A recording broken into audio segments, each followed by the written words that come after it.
Ya, baik teman-teman sekalian. Selamat datang di JLC Networks ya. Jadi hari ini kita akan bahas radio optimization di telco ya. Nama saya nanti akan dibahas oleh saya Ahmad Mardiansyah dan Mas Yoyo ya. Agenda nanti kita akan bahas prerequisite knowledge ya sebelum kita masuk ke radio, kemudian nanti ada kita bahas telco topologi, nodes, evolutionnya sedikit, terus nanti akan kita bahas khusus untuk radionya ya, karena kan namanya juga ini mobile ya. Namanya itu radio optimization. Jadi kita benar-benar mobile ya. Jadi dengan radio kita nggak perlu terikat dengan kabel gitu ya, seperti di telepon rumah kita gitu. Kalau teman-teman masih punya, sekarang udah punya HP semua ya. Itu nggak kita bisa fleksibel ya, nggak terbatas kabel gitu. Jadi nanti bagaimana caranya supaya jaringan wireless kita itu handal gitu ya. Nah itu perlu dioptim. Nah kerjaannya itu salah satunya yang ngerjain adalah Mas Yoyo ini. Gitu ya, oke baik kita mulai. Jadi kita ini dari JLC Networks, Garda Lintas Cakrawala di Bandung. Kerjaan kita IT dan consulting, ya training dan IT consulting. Kita ngerjain mikrotik, networking, ngerjain networking ya, termasuk ke mikrotik, Cisco, Ubiquiti gitu ya, dan brand lain. Uh, Cuma yang sering sih ya dapatnya ya mikrotik. Linux dan juga kita coding ya, bikin software ya untuk mendukung kerjaan kita yang lain. Jadi misalkan kita bikin Radius Manager, billing, nah itu salah satu yang kita pakai. Nama saya sendiri Ahmad Mardiansyah, saya base di Bandung, saya trainer, saya konsultan, saya programmer, saya pengguna Linux, pengguna Unix, FreeBSD, ya, pengguna macam-macam lah pengguna ya gitu. Uh, PHP, PostgreSQL, Python ya. Saya punya LinkedIn. Nah, teman-teman kalau punya LinkedIn bolehlah kita connect ya di sini. Oke, mudah-mudahan kita dapat banyak teman, punya banyak opportunity ya, kesempatan. Pengalaman di ya kebanyakan di network ya, di Malaysia, di mana di Afrika, di Eropa, di Australia, nggak pernah di Amerika ya. Di Amerika nggak pernah. eh ya, em, ya mudah-mudahan kedepannya bisa gitu. Oke, untuk webinar itu kita adakan sejak tahun 2010 ya. Teman-teman kalau mau jadi presenter silakan ya.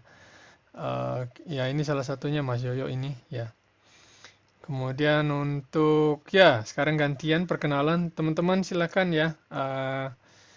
Infokan ke kita biar kita tahu ini dari mana ya. Paling tidak teman-teman kasih tahu dari mana asalnya, kemudian terus di mana ya, home base-nya apa saat ini ya. Kita ingin tahu ini apa pesertanya dari mana aja sih gitu. Wah, pesertanya ini sudah sampai 20 ya gitu. Oke, bagi teman-teman yang bukan Indonesia ya, hari ini kita bahas dalam bahasa Indonesia ya. Jadi teman-teman nggak perlu lagu. Mungkin dari apa dari feedback yang masuk kelihatannya saya susah mengerti karena bahasa Inggris ya. Sekarang bahasa Indonesia ya. Jadi untuk yang kan seminggu kita hari ini ya 2 kali kita webinarnya. Hari Selasa dan Kamis ya. Cuma hari Selasanya nggak bisa. Jadi dimundurin hari Jumat gitu ya. Nah, kendalanya tuh yaitu di bahasa Inggris gitu ya. Sekarang kita bebas gitu ya berbicara bahasa Indonesia sepuas-puasnya di sini. Oke ya, terima kasih dari Andi Utama Medan. Sarah Madiun. Oh, maaf. Dari Madiun, terus Riwayuni dari Lombok Barat. Oke, mantap ya. Dari Bayu di Bekasi. Oke. Terima kasih. Bagi yang lain silakan ya. Oh, Nur Faizi dari Jakarta. Baik, prerequisite. Nah, ini kok ulang lagi nih. Ya, kita tahu telekomunikasi, sinyal ya. Kita coba aja. Jadi kita tahu ya, ini yang namanya telekomunikasi itu pasti mulai dari sini ya, dari yang kabel dulu ya. Karena itu yang paling mudah ya kan. Jadi kita ceritanya bahwa kita bisa ngirim sinyal suara lewat kabel kan gitu. Kok bisa ya? Zaman dulu kita cuma pakai benang gitu kan ya. Nih benang kan begini ya, dikasih kaleng. Zaman dulu udah ada kaleng belum ya? Tahun 1800-an tuh. Udah ada ya. Dan kita bisa cuma kalau pakai kaleng dan benang itu kan nggak bisa jauh jaraknya. Oh, terus diciptakanlah listrik. Kemudian oh kita coba ngirim suara lewat sinyal listrik gitu kan. Oh bisa, jadi ada alat yang namanya mikrofon, ada alat yang namanya speaker gitu ya. Udah jalan tuh. Terus kemudian oh kita harus bisa connect dengan bikin mesh kayak begini ya. Ya bisa sih, cuma itu kan repot banget gitu ya. Jadi kabel kemana-mana gitu ya. Nah untuk itu kita perlu ada yang namanya hub di tengah gitu ya. Jadi nanti ini seperti sentral telepon ya. Nah, jadi sentral teleponnya tuh yang ini, yang ini, yang ini gitu ya. Mereka saling connect. Nah, ini Anda ada di sini gitu kan. Nah, sebelumnya kita sudah punya apa? Sudah punya oh ini update-nya ini title-nya perlu di-update nih ya. Ya, ya ini kok saya sudah update tapi kok belum masuk. Mungkin salah di saya buka tab-nya salah ya. Maaf, maaf. Oke, ini saya update. Jadi intinya kita punya sentral, nah semua connect ke sentral, nah terus nanti dari sentral itu baru connect ke ini, ke pelanggan gitu ya. Nah, nanti antara sentral untuk signalingnya kita pakai SS7 ya, signaling system number 7. Sebelumnya ada number 6, number 5 itu yang lama. Nah, sekarang kita pakai signaling number 7 untuk signaling antar SCP gitu ya, endpointnya gitu. Nah, topologinya berarti seperti saya bilang tadi ya. Ini ada center office-nya, semua pasti connect ke central office. Nah, terus dari central office connect ke central office yang lain. CO itu central office ya. Terus kalau yang di sini namanya ya CPE ini. Nah, ini ada central office connect ke central office yang lain ya. Terus nanti ada tandem ya. Tandem tuh dia connect ke sana ke central office yang lain. Biasanya ini di level provinsi gitu ya. Nah, atau states gitu kan. Nah, nanti dia connect ke yang lain. Nah, biasanya nanti antar satu tandem switch ya, dengan yang lain itu dia punya lebih dari satu koneksi gitu. Nah, ini sudah perencanaan di level nasional lah gitu ya. Karena perusahaan telco tuh nggak ada perusahaan telco yang levelnya kecamatan, kabupaten, provinsi nggak ada ya. Biasanya telco tuh levelnya nasional gitu. Nah, jadi nanti center office-nya bertahap gini ya. Nah, ini sampai di regional di regional ya kayak area gitu. Nah, kemudian dia connect ke yang lain. Oke. Jadi seperti ini ya. Jadi telco skalanya skala besar gitu. Karena alatnya mahal-mahal ya kalau cuma kabupaten aja ya nggak balik modal gitu. Oke, service ya di telco waktu itu ya either voice atau data ya. Kita telepon ya ada juga SMS ya. Karena kita pakai SS7 tadi ya, terus ada juga data yang sekarang yang banyak dipakai ini kan data ya. Berapa sering sih Anda pakai voice gitu kan? Jarang sekarang, apalagi sudah ada WhatsApp, ada Telegram, dan itu juga bisa nelpon. Jadi kebanyakan revenue operator itu ya dari data gitu. Oke, nah itu. Nah kalau kita bicara dengan layer ya, maka kalau kita bicara komputer networking ya, jaringan komputer, itu kan kita bicara layers ya. Jadi setiap layers itu ada fungsinya masing-masing ya kan. Nah, ada device, ada local loop, ada exchange, ada wires ya kan. Exchange itu ya sentral ya kan. Nah, dari sentral connect ke CPE. Nah, ini kan CPE di sini. Nah, dari CPE ke sentral itu nanti ada yang namanya kabel LL di sini. Local loop biasanya dari tembaga. Terus nanti dari sentral connect ke sentral lain tuh pakai wires gitu ya. Jadi ya kita lihatnya seperti itu ya, pembagian fungsinya. Oh, kalau ada pertanyaan langsung aja ya.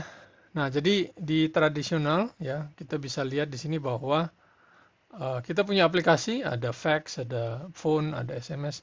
Nah, zaman sekarang kita ngomongin fax di Indonesia tuh siapa yang mau ngirim fax kan kayak gitu ya. Paling perusahaan-perusahaan yang jadul banget gitu baru dia kirim fax. Sekarang kan udah email ya. Tapi di negara lain tuh masih ada barang itu ya, kayak di Jerman gitu. Kita pikir oh itu udah keren gitu ya, negara-negara kayak gitu. Tapi dia masih konservatif, masih senangnya telepon, telepon gitu ya. Jarang ngirim teks gitu, jarang ya. Orang sana gitu. Waktu saya di Australia juga mirip ya. Ada juga masih kirim fax gitu. Dan fax itu ya ini apa? Ya masih teknologi lama dan kalau kita merefer ke traditional network ya mereka-mereka ini masing-masing punya punya jalur sendiri, jalur fisik sendiri gitu ya, punya protokol sendiri. Nah, itu repot ya. Nah, kalau sekarang kan dengan adanya internet, nah kita apa-apa udah basisnya IP. Jadi yang network itu kita bisa squeeze lagi menjadi IP address. Oke, nah itu tadi fix ya. Ini kita ngomongin fix telecommunication ya. Jadi fix network. Jadi networknya fix ya nggak. Kalau CPE-nya di sini ya dia nggak bisa kemana-mana gitu ya. Ini benar-benar fix CPE-nya, ya kan? Nggak bisa kemana-mana ya kita. Nah, terus ada timbul ide gimana kalau CPE-nya bisa jalan-jalan gitu. Oh ya kalau gitu namanya mobile communication kan gitu, bukan fixed communication. Nah, gimana caranya? Mau nggak mau kita harus pakai wireless gitu kan.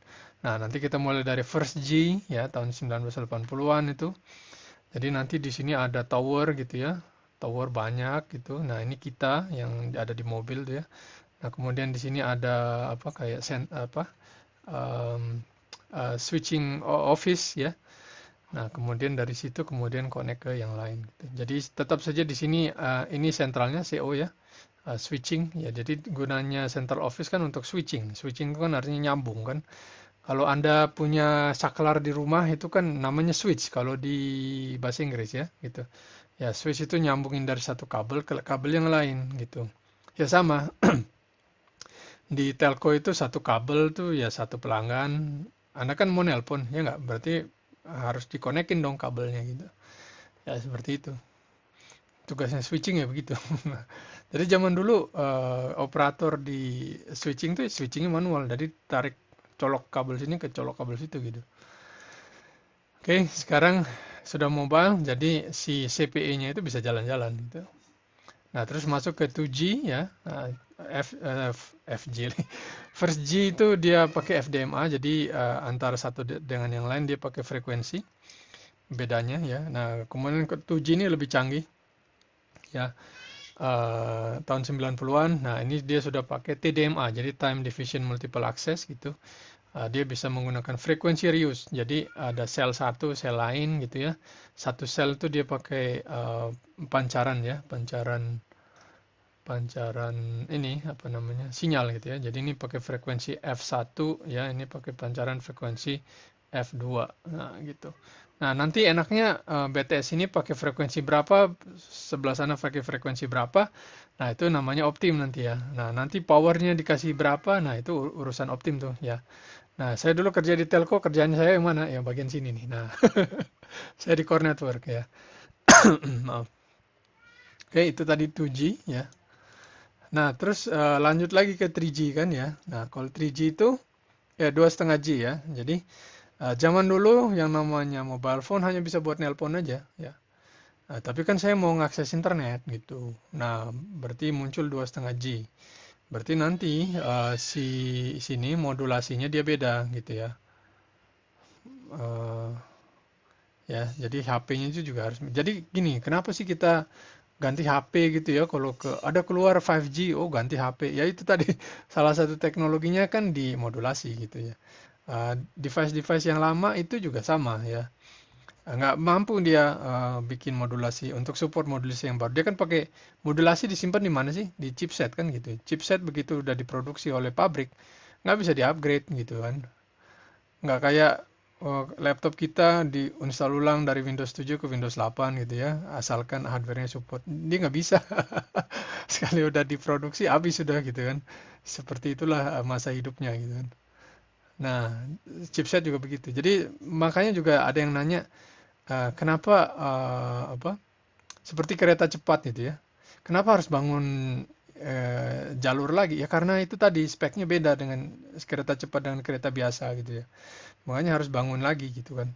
Bangun rel lagi gitu. Karena relnya beda. Anda kalau ke Singapura gitu ya, rel rel MRT-nya tuh lebih lebar daripada yang apa jalur kereta biasa. Kereta biasa kan ini kita pakai zaman Belanda itu kan ya, udah puluhan tahun kita pakai. Oke, seperti itu analoginya ya. Jadi dengan adanya 2G, 2,5G, kita bisa akses internet ya.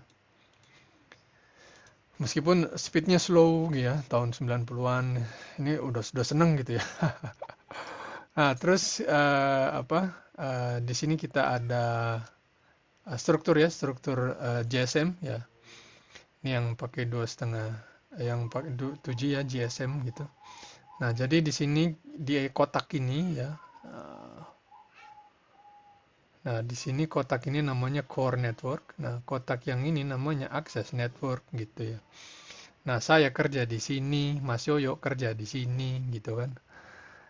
Nah, di core network itu alatnya macam-macam ya. Ada tergantung kita nih ya, mau kemana gitu kan. Kalau kita mau nelpon ke PSTN, berarti nanti di sini ada namanya MSC, terus di sini ada MSC Gateway, nanti telepon ke sana. Kalau kita mau, jadi misalnya ini kan ini kita ya, kita mau connect ke internet. Nah, kan begini. Nah, berarti kita perlu SGSN atau dan GGSN. GGSN itu gateway-nya gitu. Itu berupa router. Oke, nah kemudian terus yang kotak ini nih apa nih kotak begini? Nah, ini untuk apa namanya? Proses-proses autentikasinya di sini ya. Nah, di sini ya. Nah, kerjaan saya di sini nih HLR ya. Gitu. Terus di sini ada autentikasi gitu ya. Kemudian kan Anda harus register email ya nggak? Email itu di mana? Ya di sini nih, EIR gitu. Jadi ini kita bicara untuk konsep besarnya ya, gitu. Nah, nanti begitu kita udah masuk ke data center operator kayak Telkomsel itu apa segala macam, HLR itu nggak kayak gini gitu ya. Dia bentuk mesin sendiri gitu. Nah, jadi yang kita bahas hari ini itu nanti akan bahas di sini ya, gimana kita mengoptimasi akses network yang berupa wireless ini sehingga bisa orangnya bisa mobile gitu. Oke, di sini ada chat. Oh, wah, tambah banyak ya. Rana Ayunda dari Depok. Oke, selamat datang. Agung Dwi dari Ngawi. Selamat datang. Florenando. Oh, oke. Saya hampir sebutnya Fernando gitu ya. Dari Bandung. Oh, sebelahan nih. Kemudian Pristi dari Surabaya. Oke, selamat datang ya. Oke, jadi semua udah tahu ya GSM Nodes ya. Jadi di sini kita ya pengguna tuh ya di sini namanya MA gitu ya, mobile equipment. Nah, ini HP kita, di dalam HP itu kita namanya kasih SIM card ya kan. Nah, ini disebut kotak ini disebut UI ya, user equipment. Nah, kesemuanya ini disebut MS gitu. Mobile station. Nah, nanti dia connect ke radio ya. Nanti di sini kan ada tower-tower tuh ya. Nah, dia memancarkan radio frekuensi. Nah, di sini jadi gini, di GSM itu ya kan ada ya connect ya. Oh, jadi dari HLR. Nah, dari HLR kan kita tarik kabel gitu ya ke AUC gini ya. AUC itu authentication. Nah, ini kabelnya di sini nih. Nah, kabel itu antara HLR dan AUC itu disebut interface ya. Jadi kabel tuh yang menghubungkan network equipment itu disebut interface ya. Jadi interface yang menghubungkan dua network element. Nah, kalau interface-nya itu antara HLR dan AUC itu disebut H interface. Jadi interface H ya. Terus kalau antara HLR dan MSC itu B interface. Interface G, interface D, interface C, F, G, GB, GI gitu. Ini harus hafal. Ya.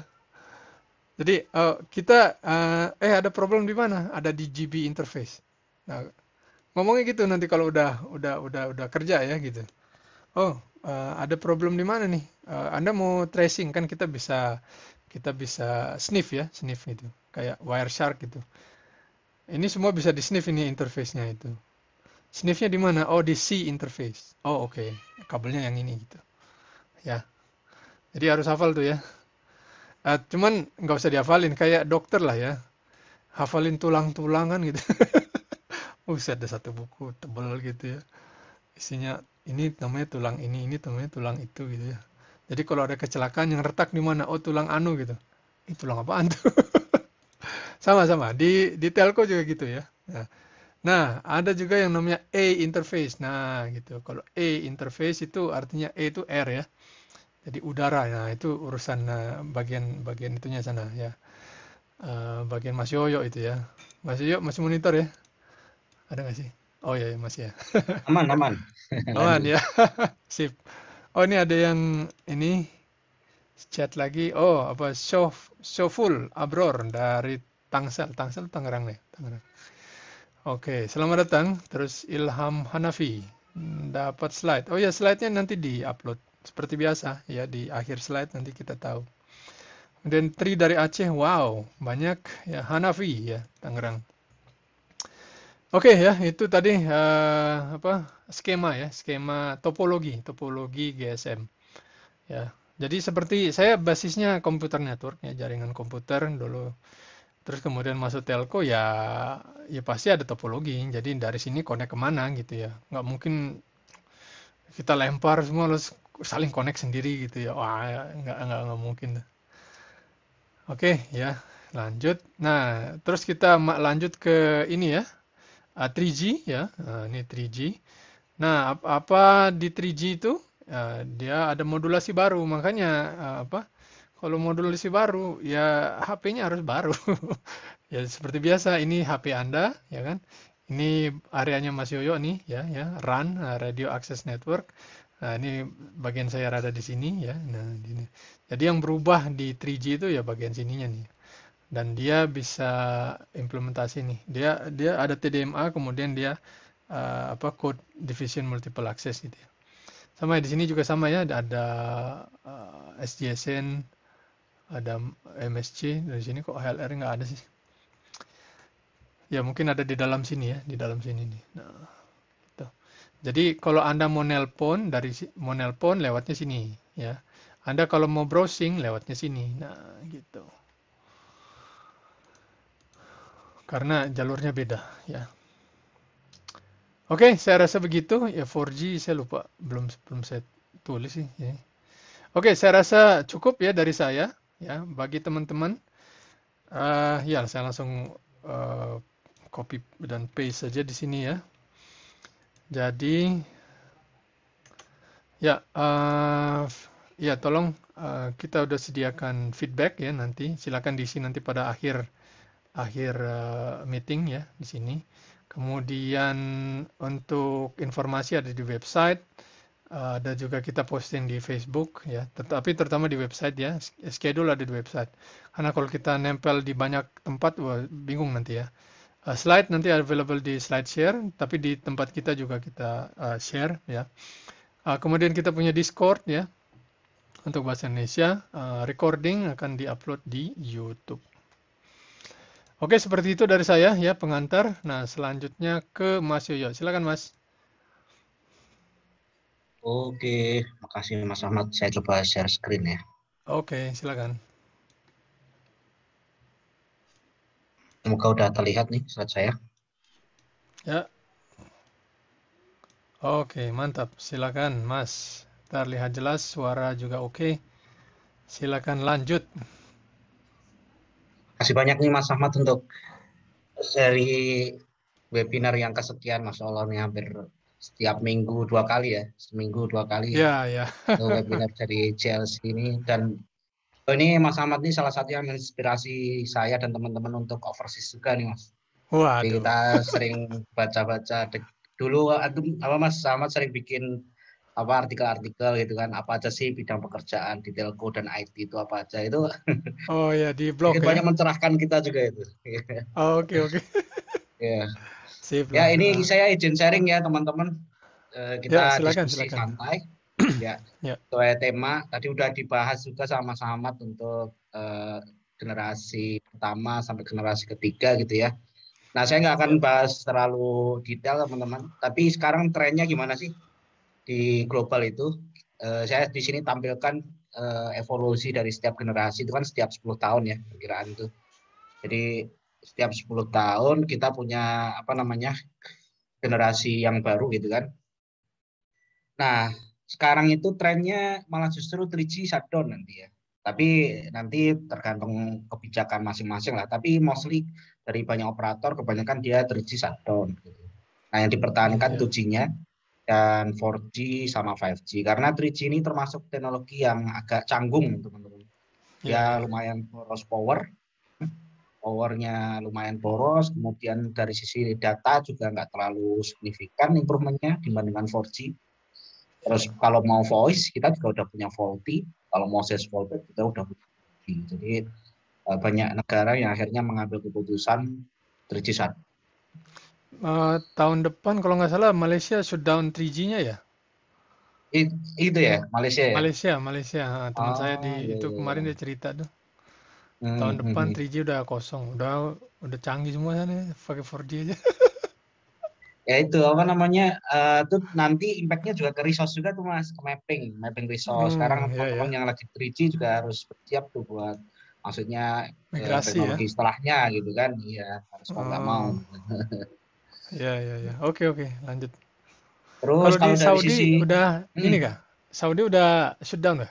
Mulai shutdown? belum belum Oh belum belum, tahun depan masih juga. dalam studi ya. Tapi ada beberapa site yang sudah nggak ada 3G-nya. Oh Jadi ya ya ya itu ya. udah biasa, cuman belum masif masih sebagian. Oke oke oke. Nah Kalau 2G, kemudian sebentar, hmm, maaf ya, mau tanya ya, ini saya aman juga aman. penasaran. Kalau 2G itu kan sengaja dipakai, berarti kan yang dia cari GPRS-nya kan gitu ya, karena mungkin Benar benar. kayak mesin-mesin EDC gitu ya, yang buat gesek-gesek kartu debit, kredit gitu kan ya. Itu kan Benar, pakai benar, benar. 2G ya, kalau nggak salah. Ya, ya, ya, Nggak perlu GPRS. makan resource besar ya gitu. Sama ini Mas, sama ya kan banyak juga yang belum pindah ke smartphone ya. Mungkin proporsinya berapa persen lah, ya kan? Nah itu Oh kan belum ya ya support ya. VoLTE itu, belum support VoLTE. Jadi mau nggak mau harus fallback ke voice-nya langsung fallback-nya ke 2G dia. Oh, oke oke oke. Ya ya ya. Sip sip lah. Ya. Lanjut Mas. Oke, Ya, siap. penasaran tadi. Ya, nggak apa-apa Mas, kita sambil diskusi aja. Jadi kalau Ya ya di ya. 5G sekarang itu Ah. implementasi di global itu masih non standalone teman-teman. Jadi kebanyakan itu masih non standalone. Artinya apa namanya dia masih menggunakan 4G numpang gitulah ya, numpang di 4G dan juga radionya dan juga ininya core-nya gitu. Jadi dia masih menggunakan non standalone rata-rata. Sementara yang standalone itu sudah mulai sih di beberapa negara seperti Korea Selatan, China, kemudian Jerman, US ya, tapi belum masif itu. Masifnya masih pakai yang non standalone. Bedanya itu ya tadi kalau standalone berarti dia udah sendirian ya kan dari 5G core-nya sampai radio core. Radio network elemennya. Nah, sambil menunggu ada 5G core kita masih menggunakan 4G EPC untuk sinyalingnya. Oke, itu teman-teman. Kemudian 3GPP rilis ya. Sekarang sampai rilis 17, rilis 16 tahun kemarin. Sekarang 17 dan 18 masih proses. Oke, kita next slide. Ini yang tadi udah dibahas. Jadi Mas Ahmad itu domainnya di core. Di core ini untuk teknologi 4G ya. Core sini dan ini juga masih digunakan di 5G juga kan untuk 5G non standalone. Kemudian saya domainnya di sini di apa radio dan saya ngertinya memang radio teman-teman. Jadi nanti apa namanya kalau tanya radio silahkan ke saya bisa yang bisa saya jawab. Tapi kalau untuk core, nah ini Mas Ahmad bidangnya. Nah Oke oke. untuk radio sendiri itu nanti kita coba cari lah ya apa part-part yang sebenarnya apain aja sih yang kita lakuin gitu di radio itu. Main menarik sih. Saya sendiri kenapa saya suka di pekerjaan ini karena menarik gitu, menarik. Jadi selalu ada hal baru yang pertama. Kemudian teknologi juga selalu berkembang kan, terus challenging gitu lah teman-teman. Apa namanya pekerjaannya itu selalu ada hal yang menarik gitu. Nah, ini juga selalu, walaupun ini kita ngomongin 4G gitu kan, tapi selalu diupdate ini software-nya, software rilisnya, karena nanti ada fitur baru, ada apa namanya update dari sisi software ya, software dari baseband gitu kan. Ada rilis baru itu nanti biasanya related sama fitur baru yang udah disupport sama dia. Jadi selalu ada yang baru meskipun sama-sama 4G. Ini tadi yang udah kita bahas nih, kita sedikit review lah ya 5G di Indonesia kan. Kita tadi udah bahas kan 5G itu kebanyakan non standalone dan juga di Indonesia non standalone juga gitu. Jadi dia masih menggunakan EPC atau 4G core ya.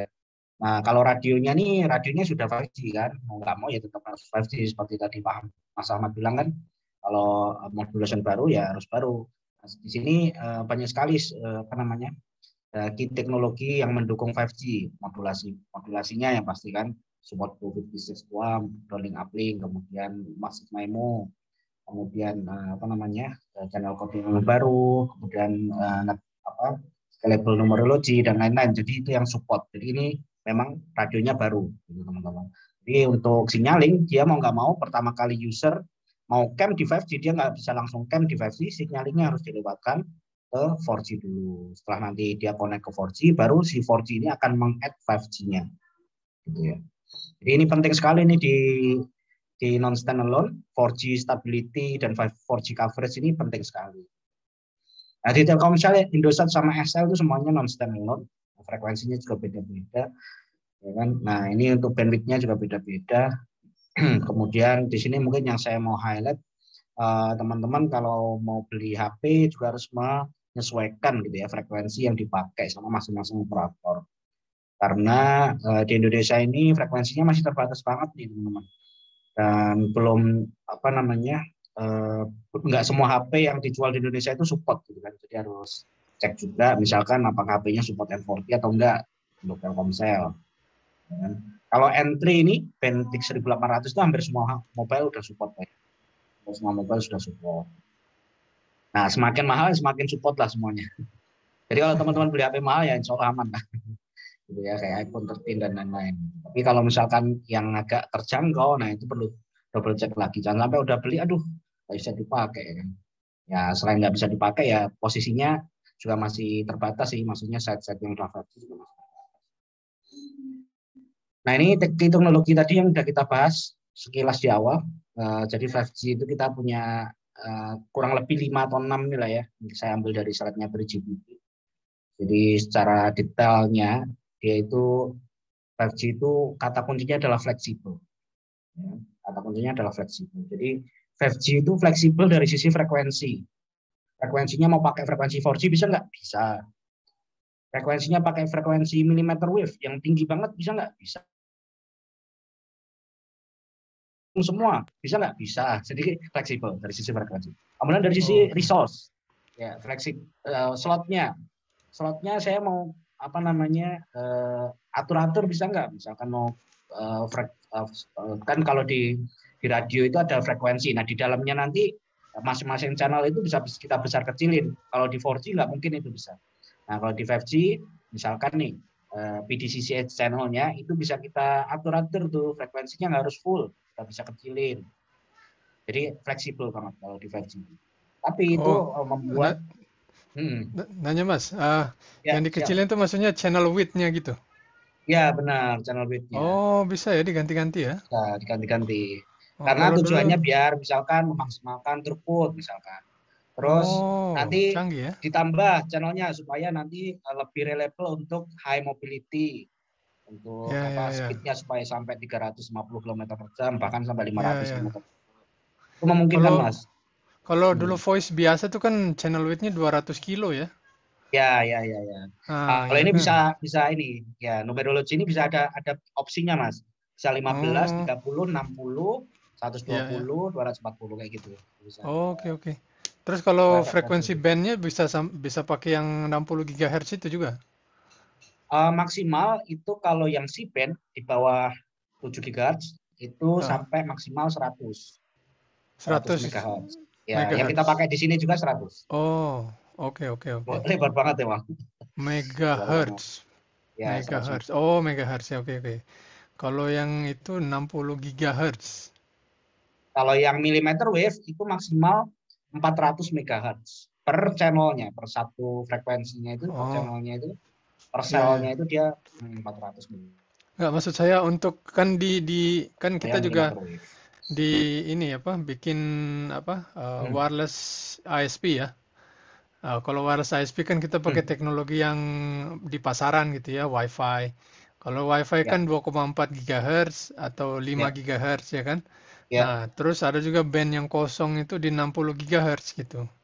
Nah, Oke. di Hmm. 5G itu dia nggak pakai yang gede-gede gitu ya, Oh frekuensi ya, tinggi gitu. kalau 5G itu frekuensinya bisa gede, Mas. Bisa di atas yang millimeter wave itu yang di atas 24 giga. Oh, 24 GHz bisa, di atasnya itu bisa Bisa, ya. bisa, bisa. Itu Oh, di karena US sudah dipakai tuh. oh, oke. Karena 60 GHz kenapa orang banyak pakai di situ? Karena itu Hmm. unlicensed. Ya, Nggak ya, harus bayar. unlicensed. Ya, Ya, ya. di rilis 17 itu juga udah masuk tuh 5G unlicensed. Oh, oke. Wah, Ya. berarti saingan sama ISP swasta. Ya, ya. Jadi 5G pakai spektrum unlicensed. Ah, oke, oke. Lanjut, lanjut. Menarik, menariknya. Siap, siap. Hmm. Jadi frekuensinya tadi diverse banget. 5G bisa pakai frekuensi yang tinggi banget, millimeter wave. Itu sebenarnya frekuensi yang masih kosong tuh di Indonesia tuh. Kalau mau dipakai sebenarnya bisa karena itu nggak ada yang pakai itu loh frekuensi millimeter wave dari Kominfo ya. Cuman Kominfo pertimbangannya kan bukan dari sisi itu juga ya, dari sisi kesiapan. Karena belum banyak juga mobile atau device yang support itu. Kemudian yang kedua juga dari sisi ekosistem ya, maksudnya dan juga geografik lah. Indonesia itu sering hujan gitu kan, banyak redaman sehingga nggak bagus kalau dipakai untuk mobile user gitu, untuk smartphone gitu. Makanya millimeter wave itu rata-rata solusinya dipakai untuk fixed wireless access atau router lah, solusinya untuk router. Jadi router-router yang fix dia nyolok ke power sehingga powernya dia cukup kuat dan pakai antena high gain sehingga dia antena jangkauannya lumayan bisa agak jauh gitu, pakai yang millimeter wave. Nah, itu tadi teman-teman, sementara ini yang Indonesia masih pakai frekuensi bawah ya, frekuensinya 4G. Belum maksimal. Oke, kita lanjut. Ini initial test di Indonesia kemarin ya, di Jakarta ya, saya ambil dari media aja nih. Jadi rata-rata oke sih ya, oke untuk latensinya juga oke, throughputnya juga lumayan gitu kan. Teman-teman kalau mau lihat coverage itu masing-masing operator sudah kasih sih detail coverage mereka apakah sudah dilayani di areanya teman-teman atau belum. Tapi kalau misalkan belum ada nih, teman-teman bisa akses saja ke nperf nih, nperf.com, masuk ke 5G ya, 5G map. Nanti teman-teman bisa lihat tuh kira-kira 5G di Indonesia itu udah ada di kota mana aja gitu. Nah, nanti di situ kelihatan tuh. Tapi nggak ada operatornya tuh, operatornya kelihatan. Kalau mau operator, teman-teman bisa masuk ke speedtest.com. Nah, nanti di 5G map, bisa lihat operator apa aja di kota ini. Oke. Nah, ini saya munculin satu aja yang menarik ya mungkin ya dari cerita 5G ini. Jadi teman-teman kalau pakai 5G, HP-nya udah beli 5G nih. Saya kebetulan juga minta tolong di apa namanya yang kita ada komunitas di Indonesia ya untuk mahasiswa Netco namanya, kita minta tolong untuk tes di Indonesia, tes 5G, kita beli HP 5G. Nah, teman-teman akan nemuin kayak gini nih. Jadi 5G-nya logonya ternyata beda-beda kalau non standalone itu. Maksudnya gimana? Maksudnya gini. Harusnya ketika coverage-nya itu adalah yang biru ini, yaitu coverage 5G, dia harusnya nampilin 5G ya kan. Harusnya nampilin 5G. Nah, kalau dia di out of coverage, di out of coverage dia harusnya nampilin 4G dong, karena kan udah nggak ada 5G lagi. Nah, ini yang terjadi nanti di standalone. Nah, kalau di non standalone ini bisa beda ceritanya. Karena dia membaca itu berdasarkan dari SIP2 ya, SIP2 yang dikasihkan 4G logo ya.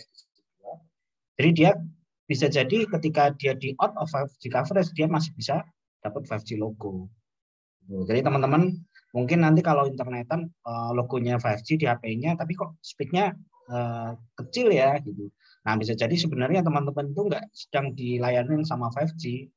Ya bisa jadi sebenarnya kalian tuh teman-teman tuh udah di out of 5G coverage. Tuh. Cuman untuk device Samsung dia itu 5G logonya udah dibedain tuh. Jadi 5G logonya itu udah dibedain kayak gini. Kalau misalkan di dalam coverage sedang dilayanin 5G, dia itu logonya itu yang ngeblok gitu backgroundnya. Jadi kalau dia out of coverage dia kasih holo gitu ya. Ini kayak ini contohnya nih. Ini kan throughputnya cuma 28 Mbps nih. Masa ini 5G sih? Gitu kan. Oh enggak, ini ternyata bukan 5G. Ini kan kelihatan nih. 5G logo sebenarnya ya. Tapi holo dia. Nah, kalau yang 5G beneran dia ngeblok gitu ya. Itu kalau dari Samsung. Jadi beda device nanti beda ini ya, logonya tampilannya juga beda. Ini contoh Samsung, nanti kalau ZTE beda lagi, Huawei beda lagi. Cuman intinya kalau non standalone itu bisa terjadi seperti ini. Yang saya mau poin yang saya mau sampaikan di sini, teman-teman kalau ada komplain terkait misalkan dari customer terkait 5G, terus nanti mereka lihat di logo, nah itu belum tentu jadi patokan gitu ya. Jadi patokannya nanti lebih ke kalau misalkan pakai speed test lebih ke sini ya, yang paling bawah pojok. Nah ini networknya ini apakah LTE ataukah 5G. Teman-teman bisa lihat nih, kalau misalkan cuman lihatnya logo ya teman-teman nggak bisa langsung ngecek 5G-nya. Oh 5G-nya bermasalah nih mungkin bla bla. Oh ternyata dia udah nggak di 5G, ternyata dia udah di LTE. Terus ini contoh di US nih yang pakai millimeter wave tadi logonya atau ikonnya dia pakai ultra wideband gitu ya, UW 5G ultra wideband. Ini pakai millimeter wave makanya dia throughput-nya bisa sampai 3, sekian giga ya. Sekian gigabit per second. Terus, nah kita lanjut ke teknikalnya mungkin nggak usah banyak-banyak ya Mas Ahmad ya. Kita lanjut ke diskusi yang lebih menarik aja mungkin. Ya, sip lah. Jadi terkait sama pekerjaan nih di telco ya kan kita punya kurang lebih ya ada 4 ini mungkin ya kalau kita katakan. Jadi saya sendiri di RAN, terus ada transmisi, ya kan kalau ngomongin end to end kan ada transmisi, terus ada bagian core atau sekarang lebih banyak di cloud. Kemudian ada satu lagi bidang pekerjaan yang sekarang lagi ini ya happening banget nih, data science atau AI, ML gitu-gitu ya. Oh, di Ini telco ada ya? ada ya ini udah banyak banget ini. Oh, oke. Lumayan Nah tuh. ini nanti dia ini nanti ini bisa masuk ke semua bidang. Nah, terutama radio banyak nih, masuk ke radio. Jadi Oh, dia ya. masuk untuk big data analisis, untuk bikin machine learning, artificial intelligence gitu. Dia udah banyak masuk. Oke, berarti untuk run, berarti dia lebih banyak ke apa? Interface-nya itu ya, setting apa? Alokasi frekuensi, channel width segala macam ya, run itu ya. Benar ya. Nah, kalau TX itu artinya kayak transmisi ya, berarti dia transmisi untuk dari satu satu titik ke titik lain ya, dan biasanya Ya, wireless ya itu ya. dari satu node ke node lain bisa wireless, microwave atau Bisa bisa fiber pakai optic. fiber optik. Oh, oke. Jadi dia Tapi ini khusus lebih ke pokoknya transport ya. ya lebih ke Oh. pekerjaan IP Mas, lebih ke IP planning, IP troubleshooting. Oh, oke. Ya. Terus kalau core dan cloud ya berarti ya seperti yang di core lah itu ya. Dan Ya, karena sekarang core-nya kebanyakan basisnya sudah cloud ya. Jadi apa?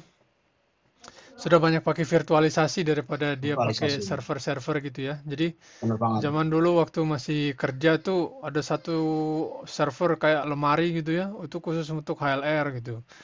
Itu satu lagi kayak lemari khusus untuk VLR gitu ya, EIR. Nah, sekarang tuh Nah, yang saya tahu dari udah divirtualisasikan gitu ya. benar.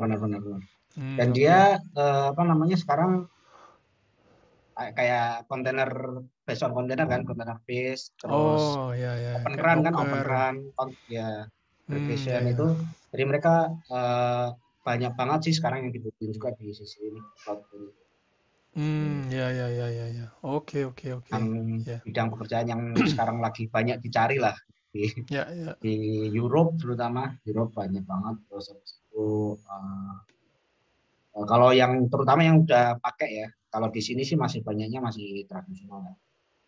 Nah kalau untuk Oh, oke. data science atau AI ini tadi apa namanya support terutama di sini itu jadi gini Mas.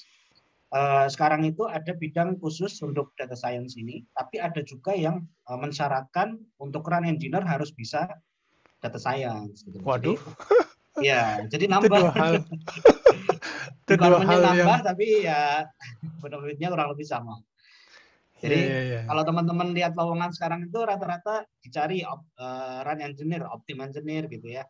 Ya. Plus menguasai SQL, menguasai Python, menguasai pemrosesan pengolahan misalkan database yang lain. Gitu. Nah, Waduh itu itu tapi masih basic-basic. Cuman ya ya. udah mulai masuk tuh di situ persyaratan. Tapi bikin bikin sampai bikin modelnya nggak?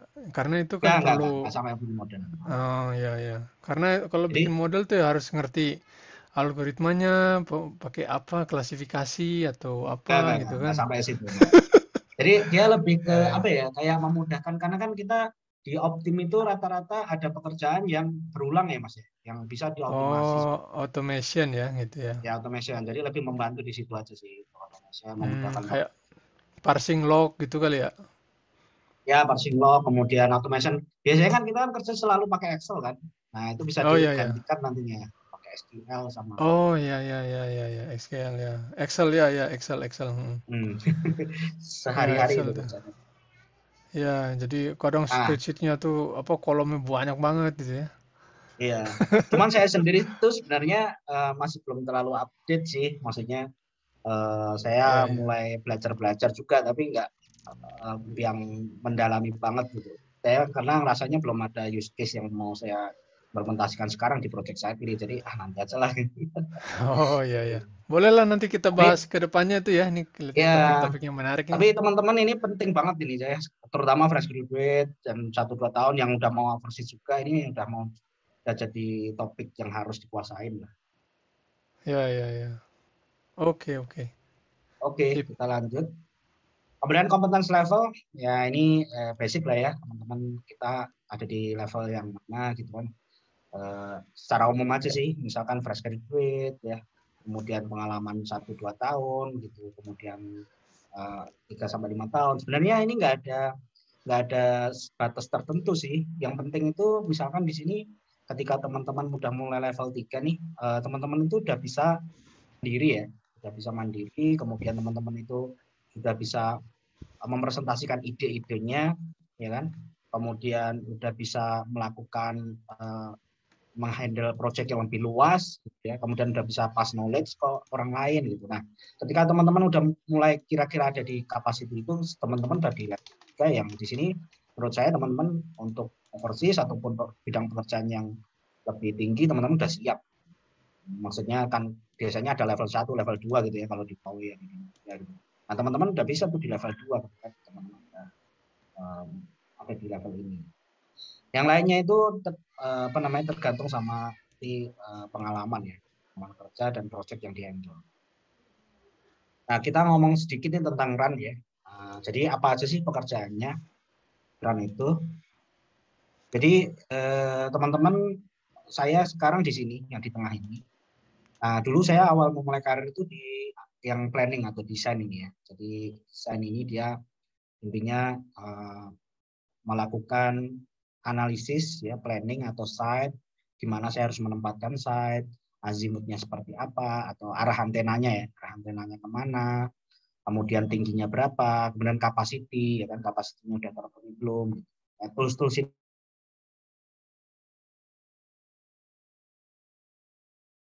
dan Optim ya. Nah, monitoring KPI, kemudian workforce analysis, kemudian tracing dan troubleshooting, dan ini menarik sekali ya teman-teman, ini menarik sekali. Nah, kemudian ini tools-tools yang kita pakai sehari-hari. Nah, ini udah saya masukin nih Python, Tableau ya.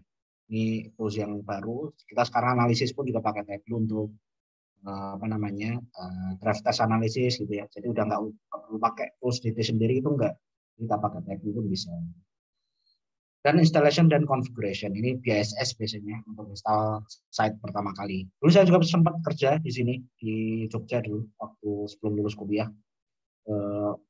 Salah satu subkon untuk instalasi site itu benar-benar kerjaan yang luas ini sih luas fisik ya, dan mental kerjanya malam-malam.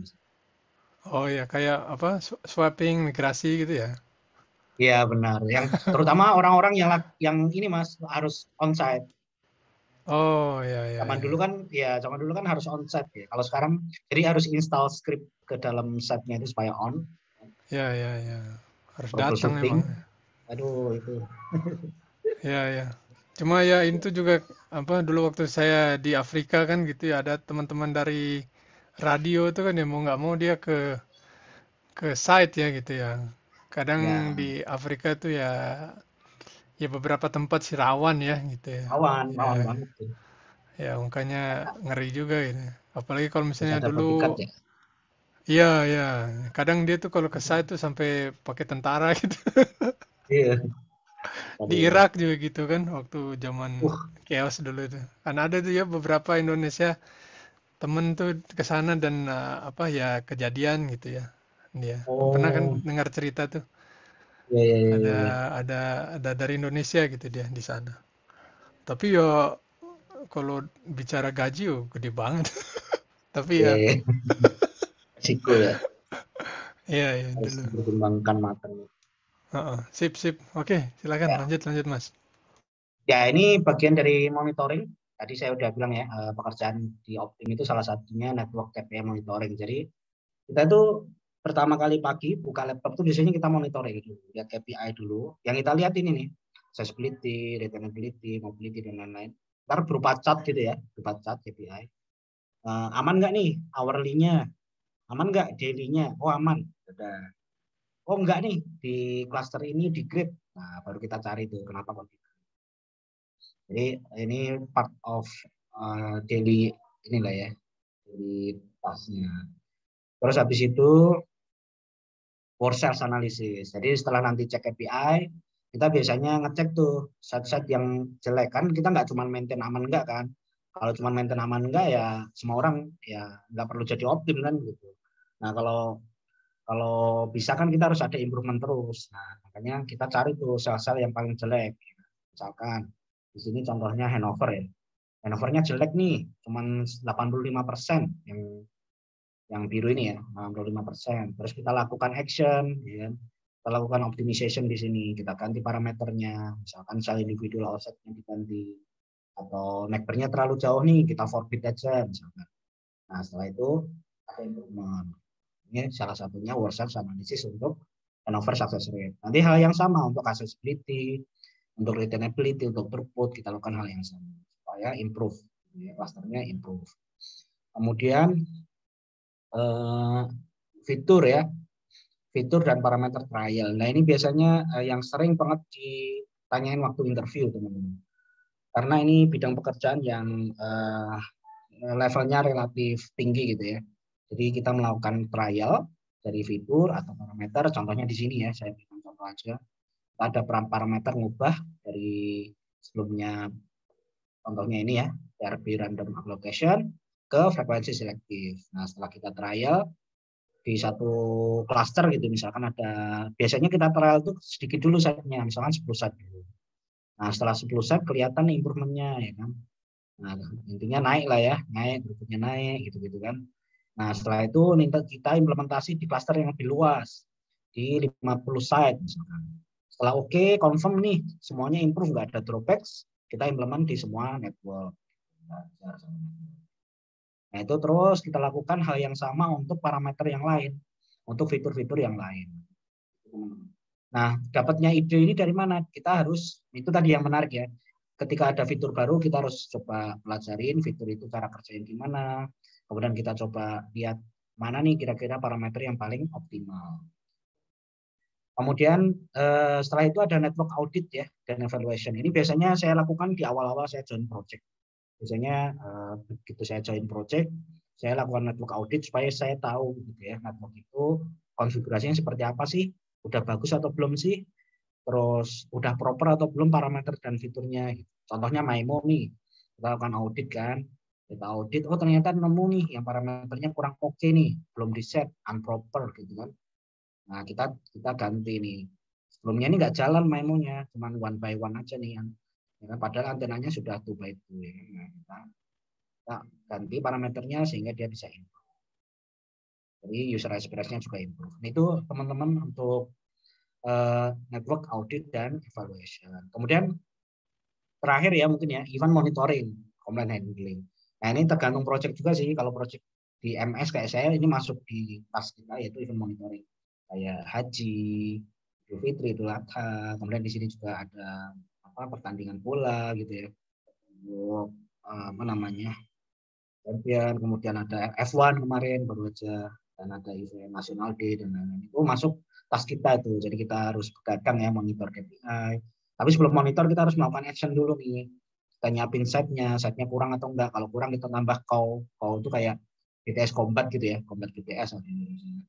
Terus habis itu nyiapin di mana tempatnya dan lain-lain. Kapasitinya udah oke, setelah itu monitor. Itu teman-teman. Nah, yang terakhir mungkin ini untuk overseas ya, overseas opportunity, dan sekarang itu remote nih. Jadi teman-teman di Indonesia karena kondisi lagi pandemi ini kan, kerja remote itu sekarang tuh banyak banget peluangnya. Saya sendiri udah dikontak beberapa agen untuk kerja remote, tapi saya nggak berani karena masa double job secara resmi gitu. Kalau nggak resmi ya oke lah ya, tapi secara resmi nggak enak. Nah, teman-teman di Indonesia ini kerja remote nih banyak banget peluangnya di Jepang, di Amerika, di apa namanya, di banyak negara lah. Gitu. Bisa bisa ambil, dan LinkedIn itu salah satu yang sekarang menurut saya success rate untuk kita dapat panggilan itu lumayan tinggi ya. Kalau dulu kan orang dalam ya, orang dalam. Kalau sekarang LinkedIn itu lumayan, jadi silahkan untuk di explore, dan komunitas tentunya kita join komunitas. Nah, ini yang barusan ini kemarin belum ada 2 hari yang lalu kan, teman-teman kita Japri ya kan, ada job di Sudan ya kan, kalau ada yang minat gitu, tim 4G Huawei. Terus ada juga dari teman kita, saudara kita yang menawarkan kerjaan untuk remote juga nih, remote dari Indonesia untuk US ya, pakai tools atau ini. Jadi teman-teman kerjaan remote ataupun kerjaan overseas sekarang itu masih terbuka lebar ya. 4G, 5G masih sangat. Saya sendiri juga masih nyari nih teman-teman yang bisa support. Nah itu aja mungkin Mas Ahmad yang bisa saya share ya. Intinya Oke, sih, oke. ya intinya sih kita diskusi aja di sini, sharing-sharing, mungkin ada yang bisa bermanfaat gitu. Ya, ya, ya. Sip, Masih. mantap. Mantap ya. Ah, Ya baik teman-teman, jadi seperti itu ya. Informasi dari Mas Yoyo ya. Kemudian di sini ada apa? em, ada pertanyaan dari Bayu Wirayuda. Saya lihat ada di Tools Wireshark. Oke, dia buka Tools Wireshark. Kebetulan saya juga punya itu ya. Nah, di situ di teleponi itu menu teleponnya di Wireshark, di bawahnya itu ada menu GSM ya. Dan di situ dia ada menu A interface ya gitu. A interface itu kan ya R ya. Nah, itu gimana caranya supaya bisa dapat baca sinyal GSM gitu.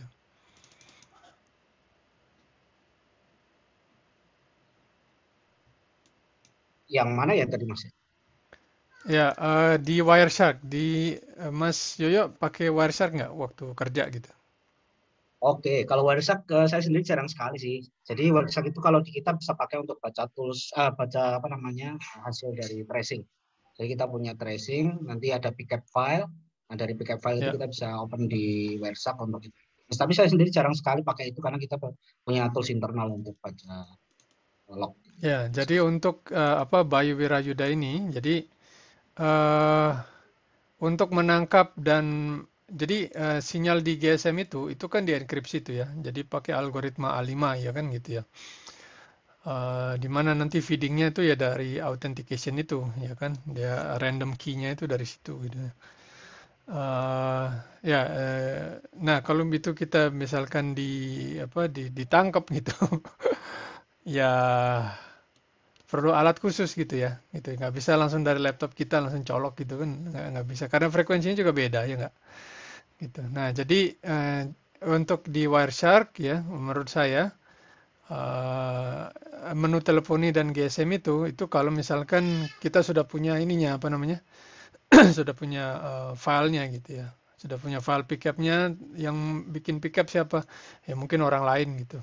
Ya, ada MS khusus gitu yang bisa nangkap file itu gitu. Mungkin gitu ya kira-kira ya Mas Bayu Wirayuda. Ada pertanyaan lagi untuk Mas Yoyo? Silakan. Ayo teman-teman.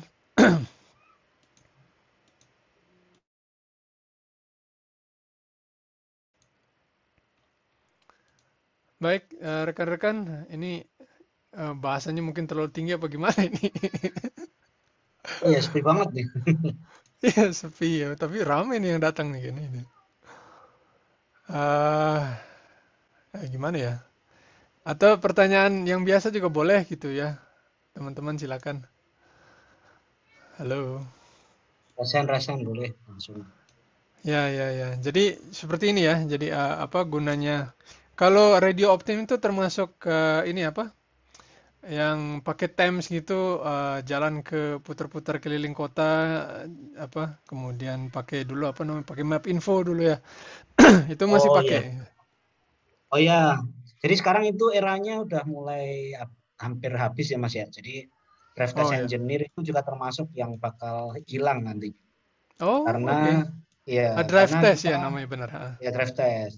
Betul, betul ya. Jadi itu bidang pekerjaan juga yang salah satunya kemungkinan bakal kena dampak lah, karena masih tadi. Jadi untuk kita intinya kan itu kan untuk collect data ya, collect data Ya, ya, ya. Collect data. untuk mendapatkan sinyal di apa kota Bandung misalkan, apakah bagus atau Ya. enggak, gitu kan, melakukan drive test. Nah itu bisa dengan cara yang lain Mas Ahmad. Jadi kita bisa Oh, pakai ya tools geolocation. Jadi dari geolocation itu nanti ya. udah mewakili kita dapat throughput, RSRP, bahkan user-user yang di indoor gitu kan. Jadi itu sudah mulai mulai tergantikan gitu. Cuman di case-case VIP komplain itu masih diperlukan. Jadi untuk Ya. misalkan nih ada Pak Bupati atau Pak Menteri atau siapa yang komplain gitu kan. Ya, Nah, ya, ya. itu nanti Itu orang didatengin khusus tuh. rumahnya. Ya, Ya, ya. didatengin rumahnya, dicek ya kan. Sinyalnya Ya, gimana, ya. terus kalau di sini sering seperti itu Mas. Jadi kita datengin ke Oh ya. rumahnya, kita cek apakah komplainnya apa namanya valid, RSRP-nya jelek, throughput-nya jelek. Nah, itu baru kita lakukan dan kita optim setelah itu. Kalau untuk Oke. network global, kan kita udah punya. Ya, ya, ya. Jadi sekarang udah jarang atau nggak pernah lagi ya drive test itu ya? Jarang sekali lah ya. Jatuhnya nanti tergantung project. Jadi ada yang project masih pakai karena dia nganggapnya draft test itu masih penting. Ada juga yang udah nggak pakai karena dia udahlah nggak valid lagi lah kita pakai. Ya, Karena ya, nanti ya. jatuhnya ke cost juga kan mas, draft test itu kan mahal banget. Ya, ya, ya, ya. Harus dan juga risiko ya tadi tuh di tempat-tempat tertentu kan. Ngeri juga tuh. Ya. Ya, ya. Oke, di sini ada yang nanya. Ke depan banyak use case 5G dengan lokasi resource khusus, contoh MMTC atau mission critical. Untuk optimnya kira-kira seperti apa? Apakah sama dengan metodenya dengan LTE? Nah itu menarik juga apa namanya 5G ke depan tuh ya. Jadi untuk proses optimnya itu sama sebenarnya, sama seperti di 4G. Cuman nantinya bakal banyak banget yang nggak akan tersentuh sama manusia karena nanti ada optimasi juga. Jadi kita tetap dibutuhkan, kita sebagai Hmm, resource untuk apa namanya validasi dan input itu masih sangat dibutuhkan. Tapi banyak juga ketika nantinya 5G-nya sudah standalone dan banyak sekali menghandle IoT massively gitu ya, itu nggak akan ya, bisa sempat disentuh sama manusia gitu. Jadi nanti ya, ya. jalannya kayak sekarang nih IoT di 4G kita juga udah nggak pernah dioptim lagi gitu. Karena kita kan udah ada IoT ya di Saudi itu. Kita IoT-nya Ya. di 100 MHz. Itu nggak pernah kita optim lagi. Karena apa? Karena udah ngikut gitu loh. Udah ngikut di network yang kita monitor. Ketika networknya oke, berarti mereka juga oke. Jadi Hmm, kurang lebih sih di 5G-nya nanti juga sama. Kurang lebih seperti itu yang saya kira-kira ya. ya, ya. Nah, Karena di apa di 5G di Arab Saudi udah roll out belum ya? udah Mas, kita udah masif di national wide itu berapa kota ya? 10 kota kayaknya. Hmm, Saya sendiri di oke. Jeddah itu sekitar 600-an set di Jeddah itu udah Hmm, cover satu kota. oke, oke, oke. Ya, sip. Ini ada pertanyaan lagi dari Pristi. Izin bertanya untuk Ahmad Mardiansyah. Oh, berarti buat saya. Jika bagian core, gambaran daily work-nya seperti apa? Kemudian kalau kita di run, apa saja yang dibutuhkan untuk ke core? Oke, core ya, core network. Wah, ini. Ya, tentu saja kalau untuk core ya Anda perlu tahu itu ya, GSM operation. Apa? eh, ya, GSM operation gimana kalau location update, kemudian kalau SRI ya, send routing info gitu kan. Nggak tahu sekarang masih ada apa kagak itu barangnya. Mungkin di standar baru mungkin beda nih. Tapi kalau untuk location update saya rasa masih masih ada lah gitu ya. Nah, terus ya jadi dari radio mau pindah ke sini kan gitu. Nah, berarti harus tahu tadi konsep GSM-nya untuk di core ya, terus untuk routing. Nah, itu penting juga tuh barang tuh ya. Biasanya ini orang sendiri nih ya, ini orang sendiri. Nah, ini juga orang sendiri untuk paket tuh dia orang sendiri gitu. Ya, terus yang di sini juga orang sendiri nih ya. Sorry. Yang ini nih untuk data subscriber management gitu. Jadi di telco tuh orangnya spesifik gitu ya. Gitu. Nah, kalau Anda core-nya yang mana tuh? Yang ini kah? Paket core kah gitu ya. Jadi circuit core di sini ini paket core, yang ini data subscriber ya itu apa namanya? Ya itu core juga gitu. Terus ya itu tadi ya. Ya itu tadi yang dibutuhkan. Kemudian ya harus tahu, dan kemudian ini harus tahu apa tadi? Aduh, ini siapa ini? Eh apa namanya? Ya harus tahu kok core di operation ya, kalau kita mau location update kayak mana, kemudian kalau di GPRS kayak mana gitu ya. Kalau misalnya kayak PDP ya, PDP konteks kayak gitu, prosesnya bagaimana, dia fieldnya di mana gitu ya. Terus mana sih? Run ya kalau mau beralih ya tadi, terus kemudian ini apa, perbanyak mengetahui Unix ya gitu, karena banyak mesin-mesin sekarang tuh sudah beralih ke commodity product, yaitu Unix ya. Dulu setiap vendor Siemens, Ericsson, Nokia itu dia bikin hardware khusus buat buat HLR gitu ya, buat MSC itu hardware khusus buat dia, nggak bakalan Anda ketemu di supermarket, di Tokopedia nggak bakalan lihat itu ya. Nah, sekarang dia pakai server biasa gitu ya, yang Anda bisa beli di Mangga 2 gitu. Kemudian nanti diinstal dalamnya pakai OS ya, OS-nya biasanya berbasis Linux gitu ya. Kenapa nggak Windows? Mungkin ya tadi tuh ya lisensi gitu dan segala macam gitu ya. Ya tadi ya, ada cloud, ya, kemudian ada virtualisasi. Nah, mungkin harus tahu barang-barang itu ya. Oke, mudah-mudahan menjawab ya. Terus kemudian ini Mas Yoyo dan Mas Ahmad, di Indonesia sendiri lebih akan berkembang dari sisi RAN dan core. Mana yang lebih berkembang? Ya kalau 5G menurut saya ya dua-duanya harus berkembang. Karena kalau 5G itu kan satu standar ya, dan standar itu melingkupi sistem ya. Ya sistem yang ada di radio atau standar yang ada di core juga gitu. Mungkin dari Mas Yoyo ada tanggapan? Iya, setuju Mas. Jadi mungkin tambahnya hal-hal yang lebih spesifik itu, terutama mungkin teman-teman yang pertanyaannya mungkin ada yang dari mahasiswa juga ya. Jadi lebih kalaupun pengen mendalami itu yang hal yang lebih spesifik gitu. Jadi Ya, misalkan teman-teman mendalami apa namanya core, untuk ambil sertifikasi core itu banyak sekali kan. Silahkan ambil, maksudnya cloud ya, cloud itu masih silahkan ambil. Jadi hal yang seperti itu nanti akan membantu. Kalau dari sisi RAN tetap masih berkembang terus sih di Indonesia juga, terutama Open RAN juga ya, Open RAN. Kemudian 5G-nya sih masih akan, saya yakin sih masih banyak banget yang dibutuhkan nantinya ke depan. Ini apa namanya, tahun depan ya pasti ada perubahan lah. Intinya cara jumlah resource itu kemungkinan akan turun ya. Dari misalkan drive test engineer pasti akan berkurang. ya, ya. Kemudian dari sisi optim pun juga bisa jadi akan ada pengurangan. Tapi apa namanya, industri itu akan butuh mereka yang ini ya, Multi skill ya. punya ya skill-skill yang memang sekarang lagi dibutuhin gitu, skill yang sekarang lagi dibutuhin. Terutama Ya, sekarang ya. kan eranya 5G itu ya, berarti skill 5G itu dibutuhin sekarang. Ngikutin Ya, lah ya. ya, ngikutin. Ya, ya. Jadi apa? Kalau zaman dulu dia masif, jadi sekarang itu dia lebih melihat ke quality. Jadi nggak perlu engineer-nya banyak, tetapi engineer itu dengan kemampuan IT ya. Jadi gunanya IT kan supaya human resource-nya lebih sedikit ya, ya gitu. Ya, jadi satu orang skillnya lebih banyak ya bisa juga gitu. Oke, saya rasa seperti itu ya. Kemudian mana ini? Selanjutnya dari Haidar Pambudi, untuk roadmap menjadi run engineer seperti tunjukkan tadi bagaimana ya terkait dengan perkembangan seluler 5G. Gimana itu, Mas? Tadi saya rasa udah ada ya slide-nya ya. Jadi sebenarnya mirip-mirip seperti saya dulu Mas Ahmad waktu saya lulus kuliah. Oh Jadi ya. dulu saya lulus kuliah itu waktu era-eranya 4G itu awal-awal. Nah sekarang tuh kurang lebih juga sama tuh era-eranya 5G ini momentum banget sih. Kalau teman-teman baru ini sekarang misalkan karena tanya roadmap ya, jadi mungkin saya anggapnya masih baru mau.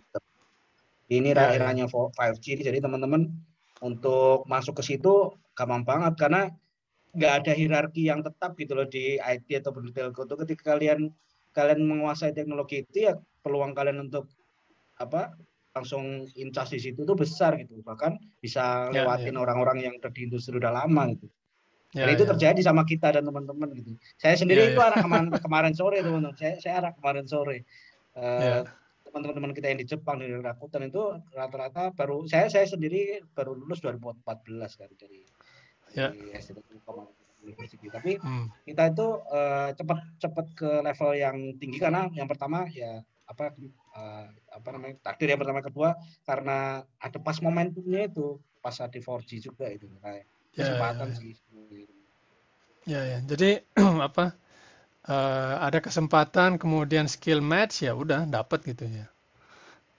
Ya benar-benar sama Ya, ya. komunitas mungkin ya Mas ya, join di Oh ya, ya. komunitas ya. Komunitas ya. saya, Jadi link ya. saya sendiri agak susah nyari orang sekarang Ya. karena teman-teman tuh udah pada settle semua, jadi mau nggak nih lowongan ini, wah udah nyari yang di bawah saya agak susah gitu kan karena Ya, karena belum skillnya belum terlalu, ada ya gitu. ya belum terlalu ini belum terlalu senior. Ya, ya, ya. Ya, karena telco itu kan dia rada eksklusif sedikit ya gitu ya. Karena barang-barang yang dipakai kan nggak bisa kita pakai di Mangga 2 gitu ya. Langsung beli di Mangga 2 Ya nggak benar bisa. banget ini. Ya, ya. Ya, komunitas Oke, itu jadi seperti itu ya. Rada eksklusif sedikit. Oke, itu tadi pertanyaan mudah-mudahan menjawab. Kemudian Aditama, kalau untuk di core seperti apa optimnya? Wah, kalau core mah nggak ada optim ya. Nggak ada. Ada juga paling ini planning ya. Planning nanti dicek kapasitasnya berapa, terus nanti ditambahin kapasitasnya. Misalkan kapasitas untuk bandwidth gitu ya. Itu saya rasa tidak terlalu susah ya gitu. Nggak seperti optim di radio ya yang parameternya banyak gitu. Oke, mudah-mudahan menjawab ya tadi Adi Utama gitu ya. Eh, Terus untuk Ferry ya, bertanya untuk Ahmad Mardian, oh berarti saya. Untuk pekerjaan IP engineer yang apakah yang merupakan bagian dari core network atau sudah merupakan dari network engineer? Oh, maksudnya apa ini? Untuk pekerjaan seorang IP engineer apa merupakan bagian dari core network? Oh, oke. Ya, jadi kalau untuk IP ya, IP engineer di telco itu biasanya urusannya di sini nih. Dan juga ini apa namanya untuk IP engineer dia masuk di telkonya itu masuk ke bagian internal perusahaannya dia gitu. Jadi dia nggak ngurusin HLR, dia nggak ngurusin MSC gitu ya. IP engineer tuh yang ngurusin Cisco segala macam. Dia kagak tahu apa itu location update gitu. Apa itu tadi itu ya handover kayak gitu ya. Nggak tahu dia. IP engineer khusus Anda punya router. Jadi antara misalkan MSC ke HLR itu kan kita sudah pakai jaringan IP ya. Nah, bagi saya, ya saya sebagai telco engineer yang di core network gitu ya, spesialnya di HLR, saya kagak tahu dia pakai router apa gitu ya, dari mana connect ke mana, kagak peduli gua gitu kan. Pokoknya ada orang lain, gue minta IP address-nya begini, nanti dicolokin ke kabel ini, di port ini, ya itu urusan dia. Nah, itu mungkin IP engineer ya. Oke, jadi antara core network ya, core apa GSM core dan IP engineer tuh seperti itu bedanya. Jadi IP itu khususnya IP aja. Kerjaannya dia kalau nggak ngurusin router ya switch dah gitu aja. Eh, terus lagi dari Ica Nurlela ya, untuk 5G standalone di luar sana menggunakan AI kah? Dari sisi beamforming antenanya bagaimana? Terus kalau di Indonesia sendiri mumpuni atau tidak diterapkan 5G standalone ke depannya ya. Waduh, ini kita harus batasi pertanyaan ya karena ini udah telat banget nih.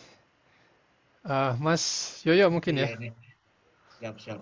Jadi kita perlu Ini batasin juga. terakhir ya sampai Amir Musa nih ya. Udah sampai di sini stop. Siap. Tidak ada pertanyaan lagi. Tadi masih kita tunggu-tunggu, sekarang baru keluar semua. Iya, sekarang baru banyak. Tadi ditanya diem mulu. Ya, terkait 5G standalone itu tadi beamforming ya. Sebenarnya beamforming Ya, antena itu nggak ada hubungannya sama standalone atau non standalone, karena beamforming antena itu di sisi radio antenanya ya, ya. Mm-mm. antena ya, Iya. di sisi radio. Jadi dia menggunakan AI atau enggak itu memang di sisi radionya. Jadi apa namanya, beamforming itu ada ininya, ada algoritmanya di dalam. Jadi dia untuk membuat dia lebih adaptif. Jadi nggak ada Dan hubungannya sama itu apa standalone atau ya sorry dan beamforming ya, itu dia teknologi internal ya, internal vendor itu ya. Nggak bisa ya, kita benar-benar. akses algoritmanya kan ya? Ya, untuk yang close, maksudnya untuk yang ini ya, non open run, tradisional vendor. Tapi nantinya kalau Oh, kita open run nanti ya bakal bisa diakses juga Mas kalau soal. oh gitu. Oh, Iya, karena di IT semuanya ya, open nanti. Ya, ya kan kita setting misalkan access point gitu ya. Access point kan juga wireless ya kan. Dan di situ ada beberapa vendor yang dia punya beamforming gitu. ya, ya. Jadi access point wifi biasa gitu yang kayak di ruangan-ruangan tuh ada beamformingnya juga gitu. Oh buset ini keren juga nih. Cuma nggak setiap setiap vendor punya itu gitu. Ya, ya. Ya, sip lah ya. Oke. Nah, terus dari Ilham, izin bertanya, menyinggung kerjaan yang terkait di Optimram, apa saja pekerjaan yang pekerjaan mundane yang kritikal di Optimram, run, optimisasi run. Apa saja pekerjaan yang kritikal gitu ya di optimisasi run ya. Apa Nah, ya? Sebenarnya nggak ada sih yang kritikal, itu lebih ke apa ya, membantu aja sih, yang biasanya kita misalkan scripting ya, related scripting, kita ganti parameter, kemudian related sama database gitu-gitu kan. Sebenarnya nggak ada ya. yang kritikal sih kalau dari pekerjaan saya, cuman nantinya itu akan membantu gitu loh, mempermudah ketika hal itu kan, misalkan harus setiap minggu sekali update, perlu waktu harusnya 2-3 jam. Nah, dengan optimasi bisa dipercepat kan, pastinya dari itu ke hitungan menit gitu kan. Jadi itu membantu kita gitu. Jadi kita bisa kerja lebih banyak yang lain gitu, fokus ke hal yang lain, ke trial, fitur parameter. Karena itu nggak bisa kita otomasi kan, kalau trial kemudian mikir apa nih parameter yang cocok itu nggak bisa kita optimasi. Nah, jadi kita harus bisa fokus ke hal-hal yang lain karena kita bisa otomasi. Cuman kritikal nggak terlalu kritikal sih kalau menurut saya. Ya. Oke. Jadi apa namanya? Kritikal itu maksudnya harus availability-nya tinggi gitu kan ya. Jadi maksudnya begini, Hmm. kalau ya apa Mas Yoyo ini kan optim ya, Hmm. artinya untuk namanya juga optimasi gitu kan. Jadi apa pekerjaannya itu nggak langsung berhubungan dengan alat gitu kan ya. Kita Ya. salah misalnya itunya kesambar petir gitu ya, langsung mati gitu Hmm. kan Hmm. nggak ada urusannya sama optim gitu. Ya, nggak Ya, paham ya. ya, benar. Ya, jadi kalau misalnya di telco itu kan, kalau HLR-nya mati, nah itu kan kritikal tuh barang tuh kan gitu. Mau nggak mau saya kadang tuh jam 2 malam waktu dulu masih kerja gitu ditelepon nih HLR mati kenapa nih gitu. Mau nggak mau masih ngantuk-ngantuk gitu, gua harus driving ke data centernya sono gitu waktu di Afrika dulu Siap, siap. jam Waduh, 3 gitu ya. Buset itu. Aduh, tidur baru sebentar Mum- gitu. mumpung Ditelepon. ada Mas Ahmad nih, saya mau tanya Mas, Oh untuk iya ya. network engineer gimana Mas untuk saat ini Mas? Ada eh, Hah? stagnan atau ada peningkatan atau nurun nih cenderungnya nih? Apanya? Itu dari sisi network rate-nya, rate Oh, red consultant. ya. Kalau konsultan ya biasa kelihatannya sudah turun ya Standar ya. sekitar beberapa ribu gitu ya USD gitu. Hmm. Tergantung perusahaannya juga sih gitu. Dan apa ya dari sisi skill set ya banyak ke ini apa namanya itu tadi apa sudah mau ke kayak cloud gitu ya Hmm. Hmm. dan seterusnya. Dan Unix ya di tempat saya kebetulan banyak pakai Unix gitu. Hmm. Oke ya. Ya. Ya di Unix tuh banyak kita pakai parsing juga. Jadi kita punya log misalkan sampai 1 giga, 2 giga isinya teks semua gitu kan. Wah, itu kalau pakai Excel tuh udah tewas itu. Iya pasti. Serat 2 giga gitu kan. Mana bisa Dan pakai Excel gitu. Pasti dan bisa. terbatas banget itu ya. Jadi kita pakai text file, Benar-benar. terus nanti di parsing pakai script gitu. Mau nggak mau Anda harus ngerti Bash, harus ngerti Python gitu. Bener tadi itu dibilangin tuh. Nanti kalau udah ngerti kayak Python data gitu ya, data kayak misalnya pakai Panda, nah itu keren tuh juga. Ya, asal RAM-nya gede aja tuh, karena kan di processing-nya di RAM itu. Oke, lanjut ya. Apakah ini dari mana nih? Oke, itu tadi ya critical. Terus Amir Musa ya, Pak Yoyo izin bertanya, komunikasi antar site di teknologi 5G itu menggunakan fiber atau pakai microwave? Saya rasa ini udah ya tadi. Antar site BTS tuh kali ya. Ya, mostly Ah, fiber ya. Mostly fiber, tapi microwave pun juga bisa. ya, Dengan ya e-bank. kalau apa infrastrukturnya kurang bagus gitu ya, itu mungkin bisa pakai microwave ya dengan apa? Dengan frekuensi tertentu. Terus ini yang terakhir ya, mau bertanya perangkat di sisi RU NSA, apakah perbedaan dengan RU 4G? Jika untuk standalone RU-nya apakah perangkatnya lebih beda atau sama? Karena untuk standalone di Indonesia dipersiapkan di band 78, apakah itu berpengaruh dari sisi perangkat?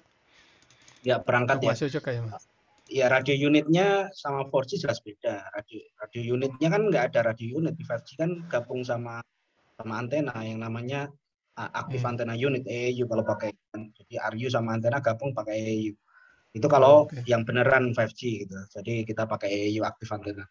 Terus kalau udah pakai itu nanti pakai standalone ganti lagi nggak perlu. Itu nggak ada hubungannya sama standalone. Jadi standalone itu cuma di sisi core, terus nanti sama ada QoS flow tambahan. Nah, kalau Oh, oke. perangkatnya sama. Sip, sip, sip. Ya wes, terakhir ya. Cukup ya. Wah, cukup, cukup. Ini udah harusnya jam Udah 20.30 jam nih berapa nih? beres. Udah malam Aduh, di Indonesia. iya, jam 9, Bro. Oke, teman-teman ini terakhir ya. Terima kasih banyak udah hadir. Oh, terakhir kita perlu ini apa? Foto. Tolong mengaktifkan kameranya silakan. Nanti kapan-kapan itu ya, apa kita bahas topik yang lain ya, Mas Yoyo ya. Kelihatannya telco Ya, seru Insya gitu Allah ya. Mas Ahmad. Ah, Insya ah. Allah. Ya, jadi Masih tujuannya banyak kita mas. bikin apa webinar tuh ya tadi ya, kita ya saya udah kerja dari tahun 2000-an gitu sampai sekarang dan saya punya banyak knowledge gitu ya, dimarah-marahin customer ya, macam-macam. Nah, terus kita udah belajar banyak gitu ya, scripting, programming apa-apa itu kalau nggak di-maintain kan susah ya gitu ya. Nah, Setuju, setuju, setuju. Ya. salah satu pelampiasan, aduh apa sih namanya bagusnya itu? Salah satu cara buat maintain itu ya kita bikin webinar gitu ya. Jadi ada pertanyaan, mau nggak mau kan kita review lagi yang kita kita pelajari gitu ya. Kayak udah nggak pegang Cisco gitu kan, begitu pegang Cisco lagi beberapa bulan kemudian apa ya komennya ini? Waduh, bingung lagi. Oke, gitu ya. Teman-teman, ini ada yang pertanyaan nggak kita jawab, sorry. Kita lanjut lagi di webinar berikutnya. Sorry ya, kita udah mau habis ini dari tadi kan nanyanya gitu ya. Oke, jempolnya ya. Saya hitung 1, 2, 3, cus. Wah, yang halaman kedua nih. Ya, jempol ya. 1, 2, 3. Oh ya, yang cakep yang cakep. Nah gitu ya. 1, 2, 3, cus. Sip lah. Oke, halaman 2 udah, halaman 1 udah. Nah, sekarang kita tutup bagi rekan-rekan terima kasih banyak ya. Tolong ya, kalau bisa teman-teman juga ini dong ikutan apa jadi presenter ya. Jadi jangan sampai GL atau GL ya. Gua lagi gitu. Kalau enggak LG gitu ya. Lu lagi gitu ya. Berapa GL tuh ya? 5 GL apa 2 GL apa 3 GL gitu ya. Gue lagi gitu ya. Oke, rekan-rekan. Baik, saya rasa kita harus mengakhiri ya. Mohon maaf ini yang nanya nggak dijawab, disimpan aja ya. Sekali lagi terima kasih dan kita akan ketemu lagi di webinar berikutnya. Terima kasih dan selamat malam buat semua. Terima kasih banyak buat Mas Yoyo ya. Makasih Mas Ahmad. Untuk Teman-teman semua. slide akan kita upload di website. Oke. Terima kasih sekali lagi dan selamat malam semua. Terima kasih Mas Yoyo, Mas Ahmad. Terima kasih Pak. Assalamualaikum. Terima kasih Pak. Terima kasih, Pak. Terima kasih, Pak. Terima kasih. Terima kasih Pak.